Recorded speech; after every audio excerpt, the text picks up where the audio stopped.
No auge do século XVIII, o reino mais glorioso da Europa enfrentaria um adversário poderoso, a força de seu próprio povo.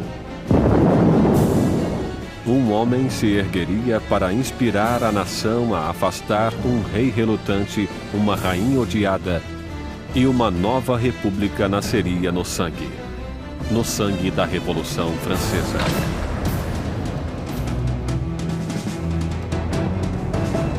A Revolução Francesa, distribuído por Logon, versão brasileira Sérgio Moreno.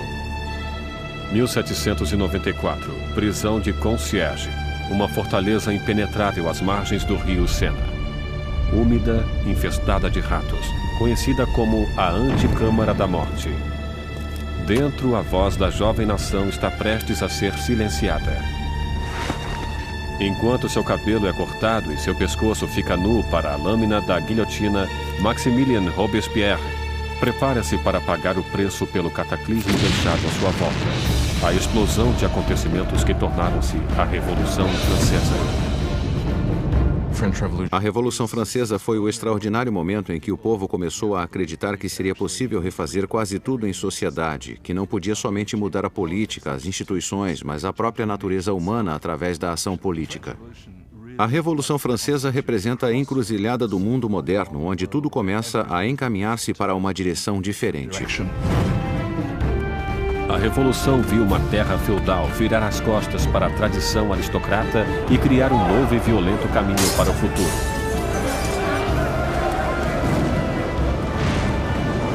Faria estremecer os próprios fundamentos da Europa e seu impacto seria sentido além dos mares. É o acontecimento mais importante da história ocidental. Há desenvolvimentos que podem rivalizar-se com ela, como a Revolução Industrial ou o capitalismo. Não consigo pensar em nada mais importante. Foi a revolução que mais abalou o mundo, se considerarmos que acabou com a Igreja Católica, livrou-se do cristianismo, livrou-se da nobreza, do rei e de todas essas coisas. A Revolução Francesa levou o pão aos pobres, a democracia à França, e estabeleceu uma nova ordem na sociedade. Mas o progresso custaria seu preço. Era um momento de esperança e ambição extraordinárias e acabou transformando-se em tragédia. Alquebrado e derrotado, Robespierre, que há pouco tempo ocupara o cargo mais alto, encontrava-se em meio à revolução mais cruel e sangrenta da Europa. Fiel a seus ideais, era chamado de O Incorruptível. Tão poderoso que qualquer manifestação sua causava o medo em toda a cidade. Um mestre em oratória, as palavras de Robespierre eram suas armas. Agora silenciado por uma bala na mandíbula, aguarda o mesmo final brutal a que obrigara tantos outros. A revolução devoraria seus criadores.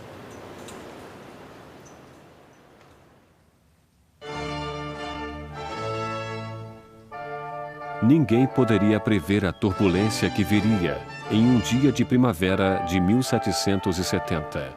O castelo de Versalhes estava repleto das multidões brilhantes da corte real. Terminada em 1682, Versalhes foi a obra-prima do rei Luís XIV. Para colocar alguma distância entre ele e seus súditos, Luís XIV elege para a capital da França essa pequena cidade distante 20 quilômetros a oeste de Paris, onde ele ordenou a construção do palácio mais magnífico da Europa. Durante quase 100 anos, ele foi o trono da monarquia da nação e hoje é testemunha de um casamento muito importante.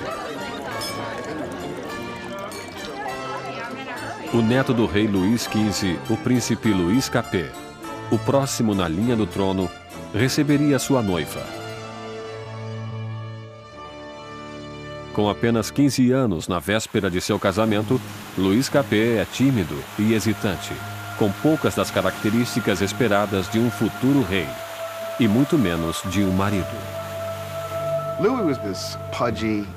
Luís era um menino inexperiente, tímido, dolorosamente inadequado com 15 anos, sem possuir nenhuma graça social. A amante de Luís XV, Madame du Barry, chamava-o de menino gordo e mal alimentado. Basicamente, é só um menino. Era muito difícil para Luís tomar decisões. Tremia incessantemente e estava sempre pronto a deixar-se persuadir pela última pessoa com quem falasse. Claro que essas não são consideradas qualidades de liderança.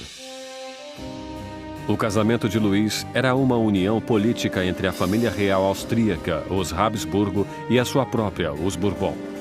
O casamento simbolizaria o fim de uma antiga rivalidade e o começo de novos laços regionais. A jovem noiva chega à França. É uma menina de olhos grandes, de 14 anos. Maria Antonieta. Maria Antonieta era uma arquiduquesa austríaca. Era a filha mais jovem da imperatriz Maria Teresa. Foi para a França como parte de um acordo de casamento que representava uma grande mudança de alianças, pois pela primeira vez a França e a Áustria tornavam-se aliadas e não mais inimigas.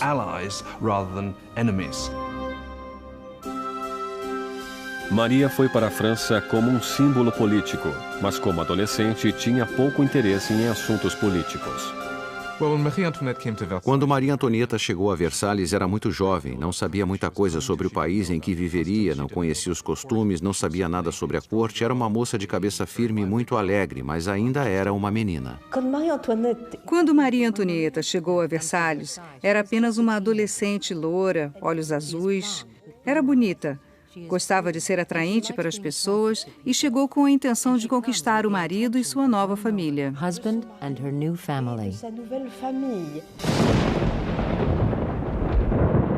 Na noite do casamento, houve uma forte tempestade.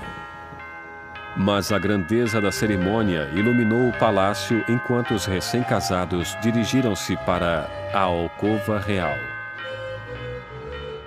Em uma cerimônia que simbolicamente assegura a concepção de um herdeiro, os cortesãos do rei estavam presentes quando o estranho jovem casal foi revelado no leito nupcial pela primeira vez.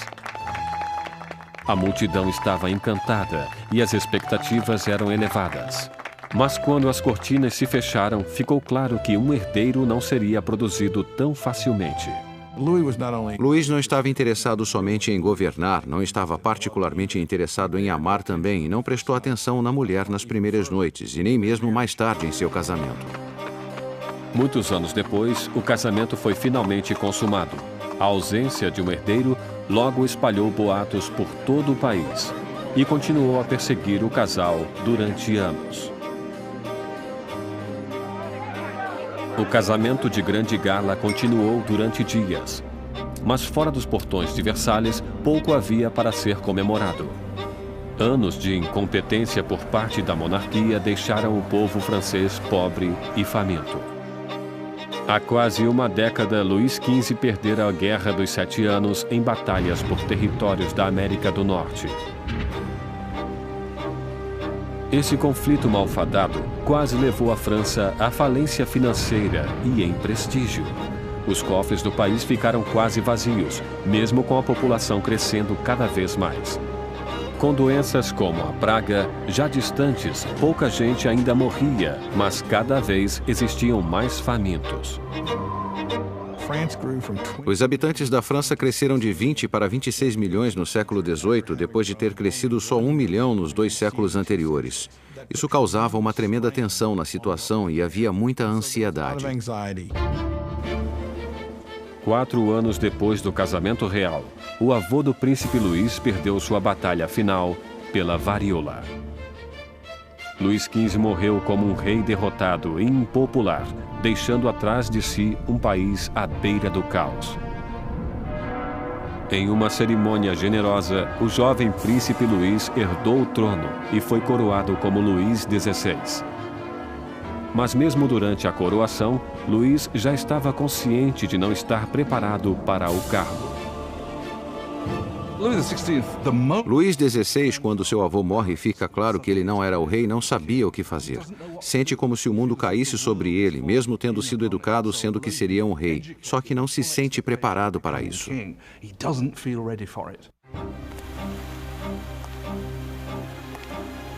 Para um reinado em crise, Luís XVI seria o pior homem a ser o novo rei. O jovem de 20 anos reza: "Protegei-nos, Senhor, pois reinamos muito jovens." Protegidos em seus aposentos reais em Versalhes, Luís e Maria iniciam suas vidas como jovens monarcas, enquanto, a apenas 20 quilômetros de distância, em Paris, outra nova era começava, que iria confrontar-se com a monarquia. Uma perigosa era de ideias. A era do iluminismo.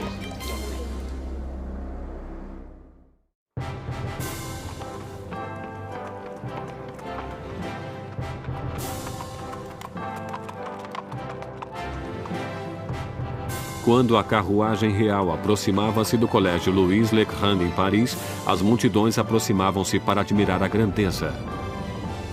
Era o dia de receber o novo rei coroado, Luís XVI, e sua encantadora esposa austríaca na cidade de Paris. E na liderança da festa de boas-vindas estava um jovem e promissor estudante de direito, Maximilien Robespierre. Quando Robespierre era um estudante, o rei visitou o colégio e Robespierre dirigiu-se ao rei em latim. Portanto, ele falou com Luís XVI quando adolescente. Enquanto Robespierre respeitosamente fez seu discurso em latim, o rei mal percebeu o garoto. Mas anos mais tarde, seus destinos cruzariam-se novamente sob circunstâncias muito diferentes e muito mais trágicas. Foi um daqueles rituais que aconteciam em todas as escolas, apesar daquele ser carregado de ironia, pois aqui temos o jovem Robespierre lendo seu discurso em honra ao homem que ele mais tarde mataria. Mas na época, o discurso era caloroso e os elogios sinceros. A visita da realeza pode ter conquistado o coração do povo, mas suas mentes inclinavam-se cada vez mais em uma direção completamente diferente. Desde a Idade Média, a sociedade europeia estivera dividida em 3 classes distintas, ditadas pelo nascimento. Havia uma grande divisão entre a riqueza da nobreza e a do clero e a pobreza dos camponeses. Então, no início do século XVIII, a razão e a ciência começaram a desafiar as antigas tradições. Varrida por uma corrente de inovação e por nova literatura, Paris torna-se o centro filosófico do mundo. A cidade pulsa com o florescimento do conhecimento, um brilho cheio de possibilidades. É a era do iluminismo. O iluminismo é um movimento que diz para não confiar em autoridades ou em qualquer coisa que alguém lhe tenha dito. Pense por si mesmo, teste você mesmo. No antigo regime da Europa, diziam o que deveria ser pensado. Recebiam informações do alto, dos padres, dos governadores. Portanto, a ideia de poder mapear o conhecimento humano e ter acesso a ele era revolucionária. Nos salões de elite de Paris, os aristocratas reuniam-se para discutir autores do iluminismo e a era burguesa da razão. Voltaire, Rousseau, vozes frescas que pregavam a liberdade, o controle do próprio destino e, acima de tudo, a igualdade. A paixão por essa nova literatura encontra-se principalmente na classe superior, mas como o iluminismo atingia todos os níveis da sociedade, o grito de igualdade começou a ameaçar o modo aristocrático de vida. O que torna essa ideia perigosa é que mais cedo ou mais tarde haveria a pergunta: por que os aristocratas são privilegiados? O mundo poderia mudar para tornar-se um lugar melhor? O progresso é possível? Isso minaria a ideia de que a monarquia é natural, a aristocracia é natural e que a hierarquia é natural. Para ver o iluminismo em ação, era apenas necessário olhar para o outro lado do Atlântico, onde os americanos lutavam por liberdade da antiga inimiga da França, a Grã-Bretanha. O jovem rei Luís quis vingar-se das derrotas de seu avô e viu a oportunidade na Guerra Americana pela Independência. Luís dedica à causa um total de 2 milhões de liras, o suficiente para alimentar e abrigar 7 milhões de franceses durante um ano. O investimento marcaria o início do colapso financeiro da França. A América levou a França à falência devido à dívida em que a monarquia francesa incorreu para lutar na guerra para a independência americana. Isso foi crucial para a situação financeira da monarquia francesa, porque ela não tinha como pagar aquelas dívidas. Enquanto Luís enviava tropas e dinheiro para o outro lado do Atlântico, Maria ocupava-se em criar suas próprias dívidas. A vida em Versalhes é uma rotina sem fim de rituais arcaicos e formalidades. Existiam cerimônias para o despertar dos reis, para vestirem-se, para comer, para recolherem-se ao leito. Para divertir-se em meio àquela loucura de rituais, Maria Antonieta preside desfiles de uma moda cada vez mais audaciosa. Maria era obcecada pela moda, especialmente penteados criativos que levavam horas e mais horas para fazer, usando todos os tipos de ornamentos e frutas. Para muitos, aquilo era obsceno. Passou a representar tudo o que havia de errado com ela, com Versalhes e com aquela cultura.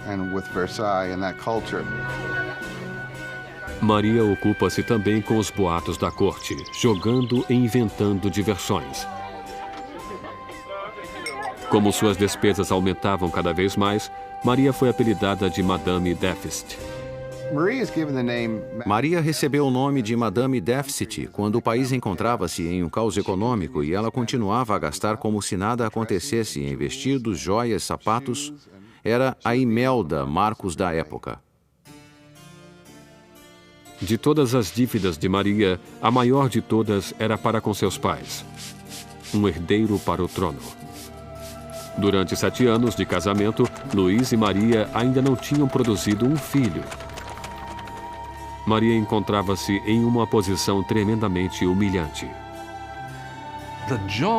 A função de uma rainha era produzir um herdeiro. Era absolutamente necessária a presença de um filho. E durante aquele tempo o povo criticava, estavam insatisfeitos. Diziam, o rei jamais deveria ter se casado com essa arquiduquesa austríaca e agora ela nem consegue produzir um herdeiro para o trono. Maria estava desesperada.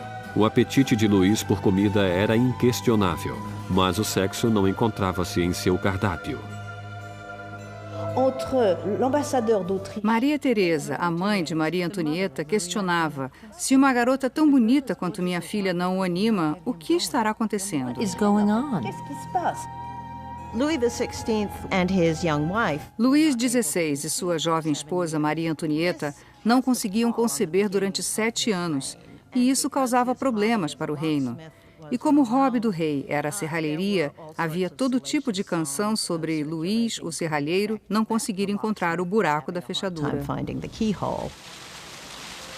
O desinteresse de Luís por sexo foi entendido como uma falta de força para um rei. Depois de anos de frustração e de pressão por parte da corte, Luís foi diagnosticado por uma condição tratável chamada fimose. Luís tinha uma deformidade que tornava a ereção tremendamente dolorosa e por isso não houve a consumação até que fosse feito um ato cirúrgico. Mas ele tinha medo mortal da cirurgia e levou anos para concordar em fazê-la. E quando finalmente concordou, voilá. Depois de uma simples cirurgia, o casal pôde ter sua primeira filha, Maria Teresa. Mas isso não conseguiu limpar a imagem anterior de Maria. Desde o início de 1780, começaram a circular folhetos por todo o país, uma sátira pornográfica do rei e da rainha. Panfletos obscenos debochavam da impotência de Luís e mostraram Maria como uma meretriz promíscua em uma corte debochada e decadente. A visão do povo sobre a monarquia tornava-se amarga ao mesmo tempo em que a situação dos campos piorava. Depois de uma sucessão de más colheitas, a confusão causara o aumento do custo da farinha, levando a uma carência do que era o coração da dieta da França: o pão.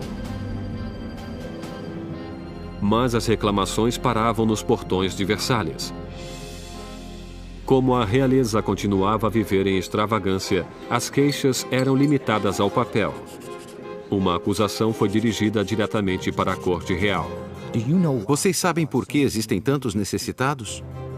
É porque sua existência de luxo devora em um dia o que alimentaria 1000 homens. O homem por trás desta acusação? O mesmo jovem que apenas anos antes endeusara o rei e a rainha depois de sua coroação, Maximilien Robespierre. E nele, o povo logo ganharia uma voz para pedir liberdade e igualdade para a revolução.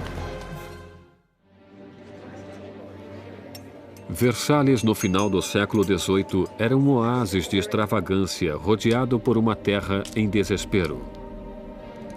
E com um rei inseguro no leme, a França seguia o caminho certo para o desastre. Depois de 19 anos de casamento, Luís tinha 4 filhos. Só que, como rei, continuava impotente. Em uma tentativa de demonstrar liderança, Luís ousa fazer reformas financeiras.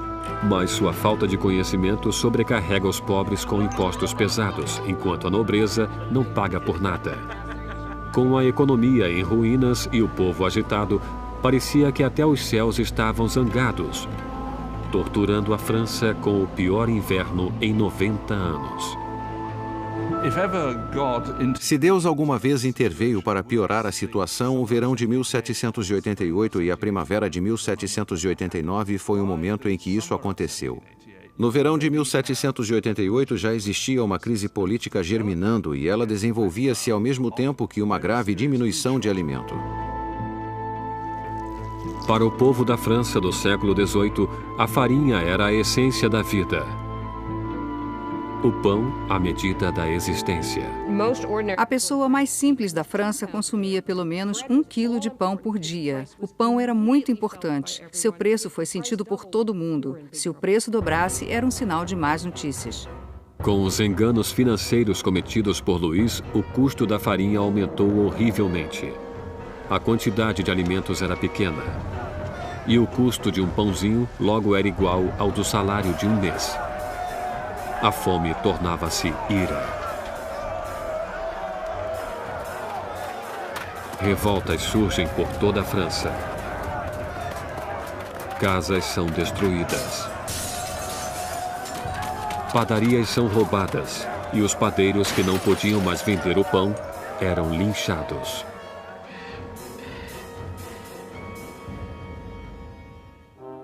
Com a economia em frangalhos, os bancos obrigam Luís a contratar um ministro das finanças, Jacques Necker, um pensador do iluminismo. Necker é popular de uma maneira que Luís só poderia invejar.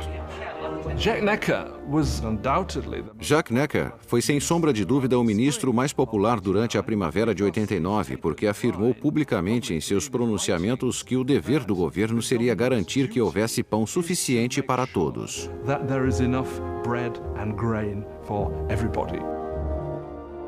Como a nação em uma crise fiscal, Necker insiste que Luís faça uma reunião do corpo representativo tradicional do reino, os Estados Gerais. Era a primeira vez em que os representantes eram convocados em 175 anos. A França estava organizada politicamente em algo chamado de 3 estados. O primeiro estado era o clero, o segundo era a nobreza e o terceiro todos os outros. E segundo os censos contemporâneos, os 2 primeiros estados ocupavam 3% da população e o terceiro estado 97%. Muitos julgaram o fato injusto para com o terceiro estado, que era a maioria da população, ter somente 1/3 dos representantes. Sentiram que seria injustiça a existência de um parlamento com 3 câmaras, onde 2 delas, a nobreza e o clérigo, venceria nos votos o povo. 4 de maio de 1789. Um jovem e habilidoso advogado e político chegou a Versalhes. Maximilien Robespierre chegou para ficar diante dos Estados Gerais como representante, para lutar por uma voz justa para o povo que ele representava, o terceiro Estado. Órfão nascido no interior, Robespierre obteve uma proeminência acadêmica com seus estudos prodigiosos, tornando-se um orador eloquente, com ótima aparência, sem um fio de cabelo ou uma frase fora de lugar. Em casa, na pequena cidade de Arras, as ideias do iluminismo que absorvera nos salões de Paris fundaram uma voz poderosa, e ele tornou-se o mais importante advogado do local. Quando ele voltou para Arras e começou a praticar como advogado, lia tudo sobre o iluminismo. Robespierre era alguém que, quando praticava leis em Arras, tentava levar as ideias do iluminismo para os casos que defendia. No Estado Geral, Robespierre e seus colegas exigiam que a nobreza e o clero pagassem impostos, mas Luís sentia-se tremendamente ameaçado pelo crescente radicalismo do Terceiro Estado. Quando, no dia 20 de junho, depois de um impasse de 6 semanas, os representantes chegaram para descobrir que seriam silenciados. No dia 20 de junho, quando os representantes chegaram para a reunião e encontraram as portas fechadas, suspeitaram de um complô. Passaram para outro local que chamaríamos de quadra de tênis e que, na verdade, era uma quadra de handball. Juntaram-se e juraram que não parariam de reunir-se até terem uma nova Constituição. Os representantes declararam uma nova Assembleia Nacional, os verdadeiros representantes do povo da França. O juramento da quadra de tênis é um desses grandes momentos simbólicos na história da Revolução Francesa. Temos todas aquelas pessoas reunidas em uma quadra de tênis levantando os braços quase como uma saudação romana. E para a Assembleia aquele foi o momento em que perceberam algo em sua força e em sua dignidade e souberam que poderiam realmente desafiar o rei da França. Como um ato de desafio revolucionário, nasceu a Assembleia Nacional. Será uma comunhão de vozes de todo o país, um corpo parlamentar executando a vontade do povo. Mas tirar o poder do rei não seria tão fácil quanto assinar uma simples proclamação. Todas essas vitórias iniciais que aconteceram em Versalhes são mais vitórias de papel e não têm como se sustentar. O medo que tomou os representantes em Versalhes quando nos aproximamos de julho de 1789 foi porque o rei reunia suas forças para dispersá-los, para acabar com eles. No início de julho, 30 mil tropas reais posicionavam-se em torno de Paris. Para defender-se, o povo formou uma nova Guarda Nacional. Os revolucionários atacam os arsenais de Paris e conseguem furtar 28 mil mosquetes. A única coisa que falta é a pólvora, e o povo sabe onde consegui-la. No centro de Paris existe uma masmorra de pedra, famosa como símbolo do regime feudal, a Bastilha. A prisão abriga toda a pólvora da cidade e é lendária como câmara de tortura e mortes horríveis. A Bastilha fora o grande símbolo do despotismo real, o grande símbolo dos reis da França que iam além dos limites de seu próprio poder, fora um símbolo do horror para o povo francês. Em meio à revolta, acontece um ultraje surpreendente. Luís demite seu ministro das Finanças, Jacques Necker, o amado do povo, visto como simpático às massas. Horas depois de sua demissão, Paris fica sabendo que seu representante foi afastado. Não restou mais nada além da revolta. No dia 14 de julho, multidões reuniram-se identificando-se com um pequeno penacho vermelho e azul, as cores de Paris, separadas pelo branco, a cor da causa dos Bourbon. Nascia o tricolor. E entre a multidão enfurecida, uma voz grita: para a Bastilha! Atacar a Bastilha significava que o povo de Paris dizia: não se livrarão da nova Assembleia Nacional. O povo está agindo, está armando-se e basicamente diziam: estamos do lado da revolução. Vendo o exército que aproximava-se, o governador da Bastilha, Bernard de Launay, tentou trancar a prisão. Armou uma defesa inútil, mas os saqueadores invadiram a fortaleza e atiraram-se sobre os guardas com facas e lanças. Finalmente, de Launay rende-se, mas a multidão furiosa arrasta-o pelas ruas. Os saqueadores exaltados chutam e esfaqueiam-no até que ele grita: matem-me de uma vez. E a multidão obedece. Ele é assassinado e nasce uma tradição revolucionária. Sua cabeça decepada desfila enfiada em uma lança.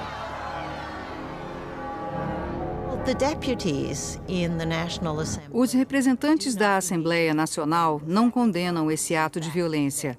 Na verdade, aceitam-no. E foi essa aceitação da violência popular que, pela visão de algumas pessoas, criou um padrão que teria consequências catastróficas para o desenvolvimento da Revolução. Com a fumaça ainda pairando sobre a Bastilha, Luís XVI voltava da caça. Em seu diário, em 14 de julho de 1789, escreve nada, referência à sua caçada mal sucedida. Um ajudante surge com as notícias das revoltas e da queda da Bastilha. Luís XVI pergunta: é uma revolta? Não, senhor, ele responde. É uma revolução.